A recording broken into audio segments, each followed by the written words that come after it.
agora, mudando de assunto, vamos a uma história que fez o Brasil ganhar as manchetes de todo o mundo por um motivo de envergonhar os brasileiros.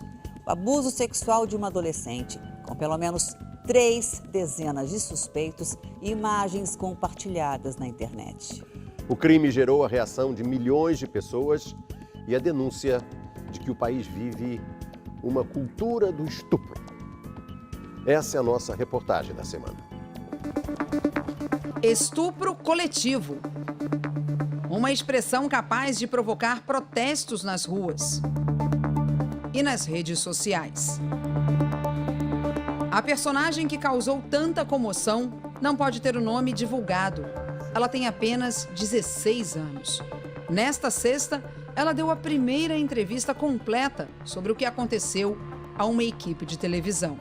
Dormi e acordei em um lugar totalmente diferente, com um homem embaixo de mim, um em cima e 2 segurando. Você assiste a entrevista completa da jovem em mais alguns instantes. O crime aconteceu na comunidade São José Operário, no Rio, no fim de semana passado. A jovem saiu de casa para encontrar o namorado, que vive na comunidade. Segundo a adolescente contou à polícia, ela foi à casa dele no sábado e depois não se lembra o que aconteceu. Disse que acordou no domingo em uma casa na mesma comunidade, com 33 homens armados com fuzis e pistolas. Afirmou ainda que estava em um quarto, nua e dopada. O estupro coletivo foi gravado pelos criminosos e as imagens divulgadas nas redes sociais. Elas não serão mostradas aqui, mas deixam claro que a jovem está desacordada e que é molestada por alguns homens. Além do depoimento da adolescente, um dos suspeitos também se refere a 3 dezenas de estupradores. Mais de 30 engravidou. Entendeu ou não entendeu? A adolescente mora neste bairro de classe média na zona oeste do Rio. Por uma questão de segurança, não vamos revelar o condomínio onde ela vive com os pais e o filho de 3 anos. A jovem não trabalha. Estava matriculada em uma escola pública da região desde o início do ano, mas não ia mais às aulas há algum tempo. A mãe da jovem conta que a família soube do estupro coletivo ao ver as imagens na internet. Um vizinho veio e trouxe para eu ver no celular dele. Aí eu vi a imagem e identifiquei que era ela mesma. A avó passou mal ao ver a gravação. Eu fiquei muito chocada, me senti muito chocada. Não tive coragem de ver o vídeo. Depois que eu me acalmei, eu comecei a ver aos pouquinhos assim e me arrependi de ter visto, porque é muito triste, é muito cruel. Inicialmente, as duas pensaram que a jovem poderia estar morta. Fiquei muito transtornada e naquele momento eu só pedia para Deus que ela tivesse viva ainda e que voltasse com vida do jeito que estivesse. Horas depois, a adolescente voltou para casa. Quando foi mais ou menos por volta das 7 horas da noite, chegou um rapaz aqui dizendo que era agente comunitário e trouxe ela. Disse que tinha encontrado ela lá, e então estava tudo bem com ela, mas ela estava com um aspecto assim de quem estava drogada ainda, os olhos um tanto quanto assim vidrados. A jovem foi levada para um hospital e tomou um coquetel de medicamentos para evitar doenças sexualmente transmissíveis. Pouco depois, fez um desabafo nas redes sociais. Não dói o útero, mas sim a alma. A comunidade em que tudo aconteceu é dominada por uma facção criminosa. Ao fazer buscas no local, a polícia chegou à casa onde ocorreu o estupro coletivo. O lugar é conhecido como Abatedouro, onde aconteciam relações sexuais em grupo. Até agora, a polícia ouviu 6 suspeitos de ter estado na casa. Todos foram liberados depois de prestar depoimentos. Os investigadores ainda aguardam laudos periciais antes de pedir a prisão de qualquer um deles. Segundo a jovem, o namorado dela é Lucas Perdomo, de 20 anos.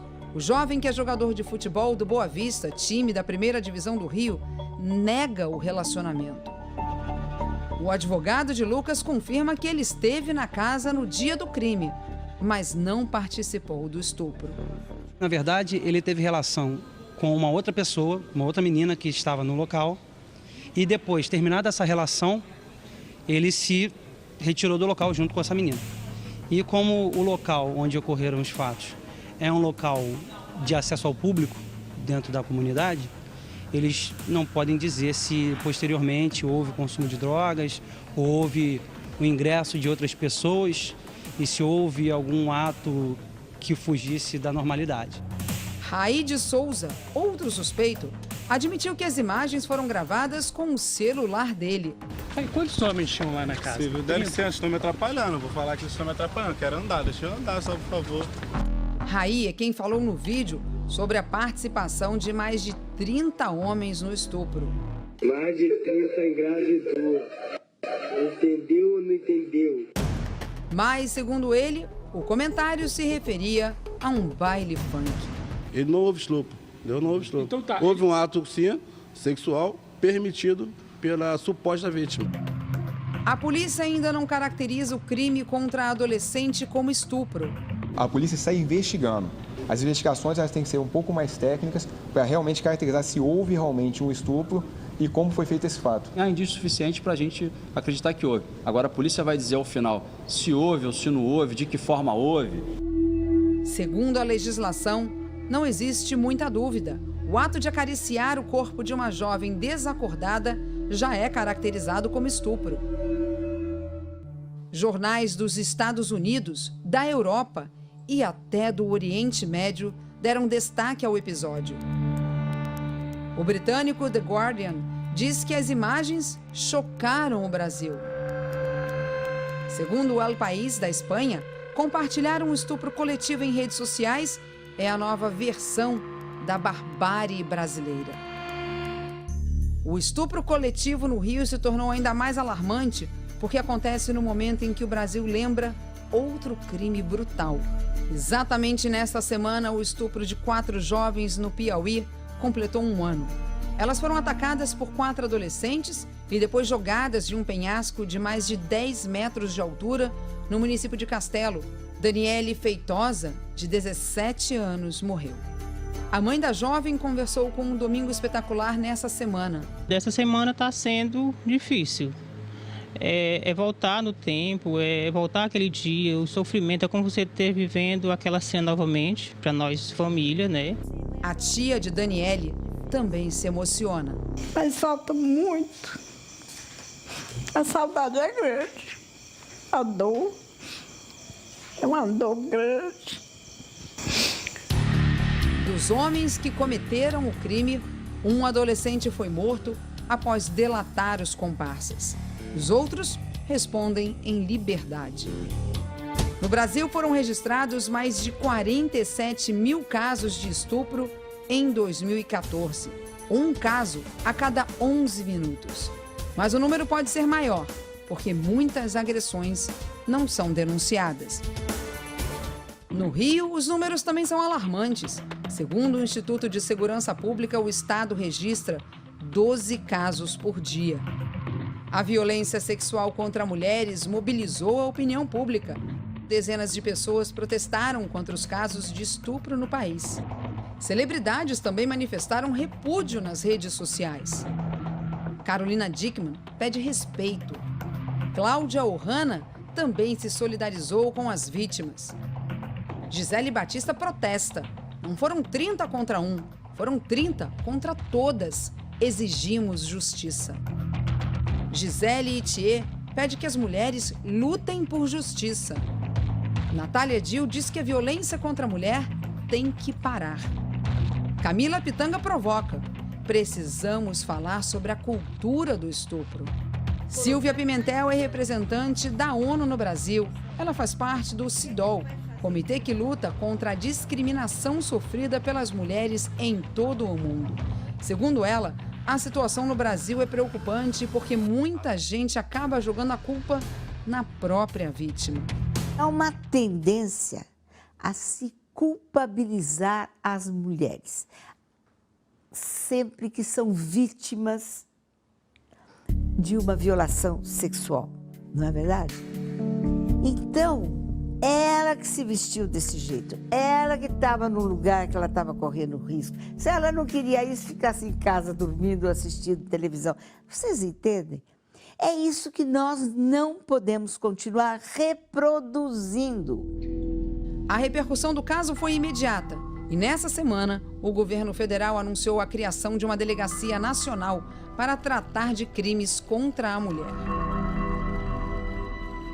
Casos como o que aconteceu no Brasil, às vezes, têm o poder de mudar a maneira como uma sociedade encara o estupro. Há 4 anos, um caso de estupro coletivo revoltou a Índia. Uma estudante de fisioterapia de 23 anos morreu após ser agredida e molestada por 6 homens dentro de um ônibus na capital, Nova Delhi. O caso teve repercussão mundial e uma consequência. A Índia, que registra altos índices de violência, endureceu as penas contra os criminosos. A sentença mínima para estupro coletivo foi dobrada para 20 anos, podendo chegar até a prisão perpétua. No Brasil, o estupro pode ser punido com até 15 anos de detenção. Além disso, compartilhar um vídeo como o da jovem também é crime, com pena de até 8 anos. A jovem que sofreu o estupro está em casa com a família e tenta se recuperar do trauma. São vários sentimentos assim que se misturam, né? Porque é a profunda tristeza, uma pena enorme, um lamento muito que tenha acontecido com a minha neta. É uma indignação de ver como existem pessoas tão desumanas, ao mesmo tempo um sentimento de indignação. Também uma coisa assim que a gente acha que é até surreal, né? Uma coisa, como é que as pessoas podem ser capazes de fazer isso?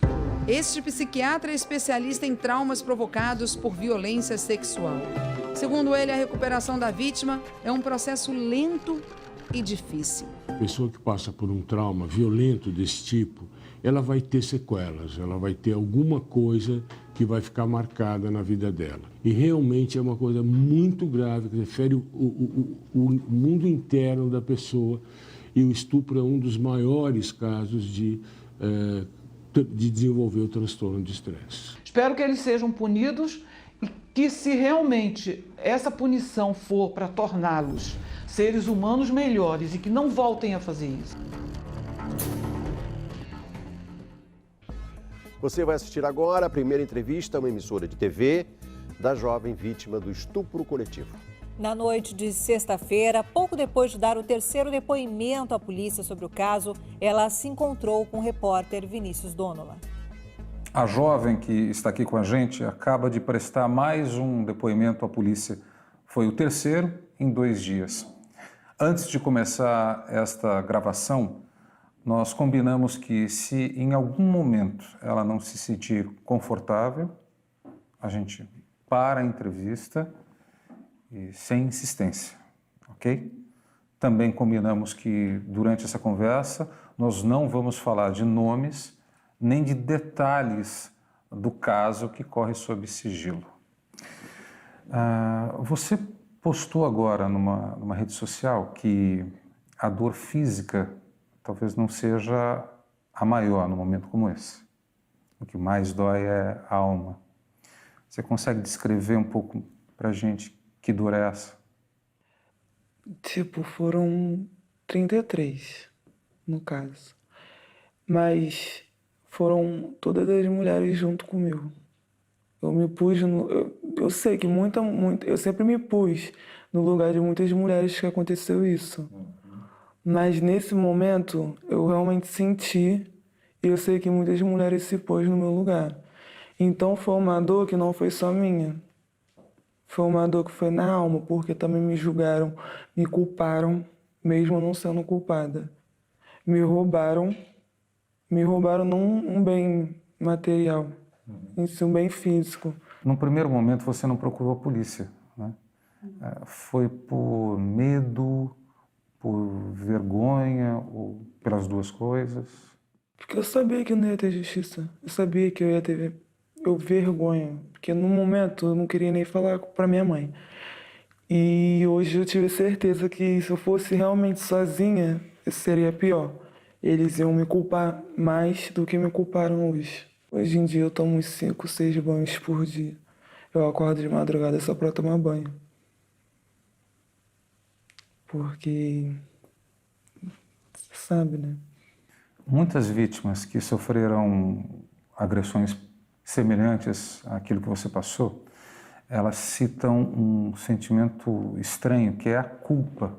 A culpa quem deveria sentir é o agressor e não a vítima. Mas você sentiu algo parecido com isso, com culpa? Senti. Várias e várias vezes. Até hoje eu sinto. Todo dia eu sinto. Quando eu acordo, eu me sinto culpada pelo que eu não fiz. Mas culpada de quê? E culpada por quê? Não sei. Realmente não sei. A culpa quase inexplicável à jovem de apenas 16 anos é bem compreendida pela advogada que acompanha a família e também esta entrevista. A culpa é imposta. A culpa nos é imposta por sermos mulher. Você tem que se cuidar. Por que o agressor vai sentir culpa se a nossa sociedade naturaliza o estupro e a violência contra a mulher? Ele não tem por que se sentir culpado. Ele é estimulado. Fisicamente, né? O que fica para você? Você consegue traduzir fisicamente o que ficou dessa experiência? Lixo. Ficou lixo. Saindo de mim lixo e mais lixo. Saindo do meu corpo, saindo da minha boca, saindo dos meus ouvidos, saindo dos meus olhos. Lixo.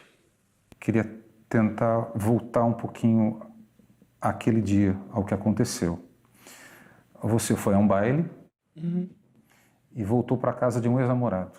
Isso. Perfeito? Isso foi no sábado. Isso. Você passou o sábado com ele? Passei. E num determinado momento, você... Dormi e acordei em um lugar totalmente diferente, com um homem embaixo de mim, um em cima e 2 segurando a minha mão, várias pessoas rindo de mim. E eu dopada, eu tava grogue assim. Aí muitas pessoas armadas, muitos garotos rindo, falando, então, e me segurando também. E você acordou num outro lugar? Isso. Que lugar era aquele? Não sei. Era uma casa abandonada, só tinha uma cama, nem lençol tinha, só tinha uma cama, uma geladeira, que eu me lembro, e uma cômoda só.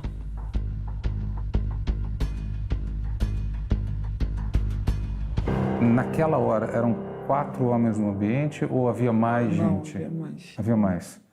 E você conseguiu notar pessoas armadas, isso você viu? Vi. E nesse momento, o que passou na sua cabeça? O que eu estou fazendo aqui? Que eu ia morrer, só isso. Como? Eu iria morrer. Vou morrer e pronto, acabou. Quando meu amigo apareceu, parando assim, aí ele foi, apartou, saiu, tirou todo mundo, que eu pensei, mais uma chance para mim sobreviver. Você conhecia alguns daqueles homens? Não. Pelo menos um? Não. Ninguém? Não. Nunca tinha visto nenhum deles? Não, só de vista. De vista eu já tinha visto. Do momento em que você recobrou os sentidos até você sair daquela casa, demorou quanto tempo, mais ou menos, você sabe? 5, 10 minutos. 5 ou 10 minutos. Isso. E o que aconteceu nestes minutos? Tiveram relação comigo, eu gritando e chorando. E hoje em dia todo mundo nega. Falam que a culpa é minha, falam que eu que estava lá, falam que eu que quis. E como que se interrompe isso? Com a chegada de alguém? Na hora que se interrompeu, sim. Meu amigo chegou, minha irmã, sai. Aí foi, pegou a roupa de um menino e me botou em mim. Aí eu fui sair. Pra gente não importa se foram 33, foram 2, 1. O fato já é grave por si só se fosse apenas uma pessoa. Mas quando você falou 33, alguém citou esse número para você? Citou. Eu contei assim, uns 28, por aí. Só que aí falaram 33, aí depois falaram 36, aí depois falaram 38. Mas o que eu consegui contar foi 28. Você conseguiu contar? Consegui. Dentro do quarto daquela casa? Na hora que eu tava saindo. 28 homens, isso? Isso. O que você acha que aconteceu? Não sei. Provavelmente eu botaram uma coisa na minha boca enquanto eu tava dormindo, o nariz, não sei. E como foi contar para sua mãe? Porque em algum momento... Eu não contei. Não? Não, ela soube através da advogada que foi lá em casa, com a minha avó. Minha ficha, tipo, não caiu ainda. Ainda não, parece que nada aconteceu. Às vezes eu paro e penso, será mesmo que isso aconteceu? Será mesmo que isso está acontecendo? Às vezes aí eu vou e me lembro, toda hora. Do momento, do médico, das injeções. Até hoje eu sinto dores. Você tem lido a repercussão? Por enquanto eu não li muito não, porque eu tô sem celular. Mas quando eu abri meu Facebook tinha 900 mensagens. Tinha 1.500 solicitações. Eu não tinha noção disso. Eu tinha noção, tipo, nunca que eu ia ter essa noção. Mas eu tô vendo que as pessoas estão me ajudando também com as mensagens. Estão se mobilizando também para me ajudar em qualquer coisa também. Tem algumas pessoas que sim, que me julgam muito, me julgaram muito. Mas outros também me apoiaram, fizeram protesto, mensagem. Esses negócios assim tá me dando forças. Eu garanto que tem alguém dizendo: menina, que é isso? Uma menina vai usar um shortinho curto, vai pra favela para se meter com um bandido? Tá pedindo. Alguém tá dizendo isso no sofá em casa quando me assiste. Isso é uma inversão. Você prestou 3 depoimentos à polícia. Isso. E um depoimento pouquinho antes dessa entrevista. Como é que foi essa experiência na polícia? Horrível. Por quê? Porque eles me culparam por uma coisa que eu não fiz. Como assim? Perguntaram o que eu estava fazendo lá, porque eu estava lá, porque eu tinha envolvimento, se eu já tinha feito sexo grupal. Quem perguntou? O delegado. O delegado. Querendo me botar de culpado em todas as formas. E você respondeu? Não, eu parei de responder. Falei que não ia mais responder, que eu não era obrigado a responder e parei. Isso dentro da delegacia? Isso foi porque foi 33 pessoas e tá tendo repercussão internacional. Imagino que não tem. O que a pessoa passa? O tumulto na chegada à delegacia. A sala fechada com vários homens. Até um interrogatório que intimidou e fez a jovem se calar mais uma vez. O delegado apresentou a sala, além de mim, da mãe, do delegado, tinham outros 2 homens. E uma das primeiras coisas que ela falou, tem muito homem. E ela se sentiu constrangida quando ele tocou no celular dele, quando ele tocou o vídeo e abriu as fotos que havia no processo, na investigação. Abriu para todo mundo ver. Então não era uma coisa reservada. E o que aconteceu em seguida foi um processo de criminalização da vítima. Como advogada, eu simplesmente encerrei o depoimento dela. Não havia mais condições de continuar naquela linha de interrogatório, não tinha como continuar. Mas já atendendo a uma reivindicação da própria adolescente, que virou-se para mim e falou: não vou responder isso. O depoimento foi interrompido. 2 delegacias do Rio de Janeiro investigam o crime. Nesta nota, a Polícia Civil informou que trabalha de forma técnica e imparcial. Com tamanha violência, como pensar no futuro? Aos 16 anos, ela ainda não tem planos. E agora? Como é que você vai trabalhar com essa experiência? Como é que você vai lidar com isso? Não sei, eu pretendo ajudar o máximo de pessoas que eu puder. Mas assim, pra onde que eu vou, o que que eu vou fazer da minha vida, eu não sei. Não sei nem se eu vou poder voltar pra escola. Voltar essa rotina pra você, você consegue imaginar? Assim, sair na rua não vai ser a mesma coisa. Não tá sendo a mesma coisa eu comer, não tá sendo a mesma coisa eu dormir, não tá sendo a mesma coisa eu conversar. Minha vida mudou.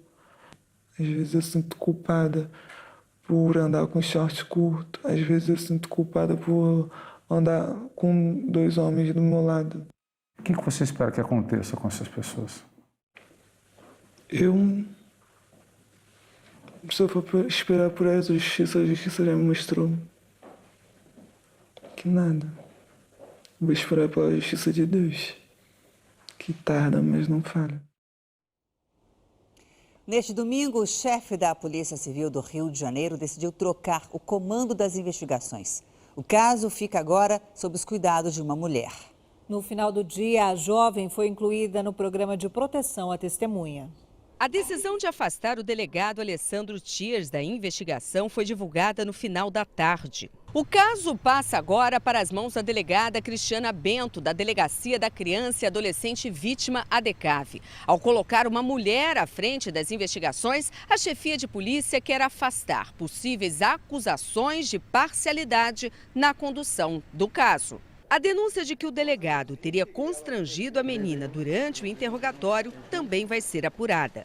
A advogada da jovem diz que a adolescente foi acuada, com perguntas que não tinham relação com o crime. O que me incomodou foi o machismo e a misoginia com que o delegado está tratando desse caso especificamente, desconsiderando o estupro, colocando o estupro como um crime menor. A advogada chegou a pedir à Justiça a troca de comando nas investigações. Por causa do desgaste com o delegado, a chefia da Polícia Civil se antecipou. No começo da noite deste domingo, a família da jovem informou que a advogada foi afastada do caso.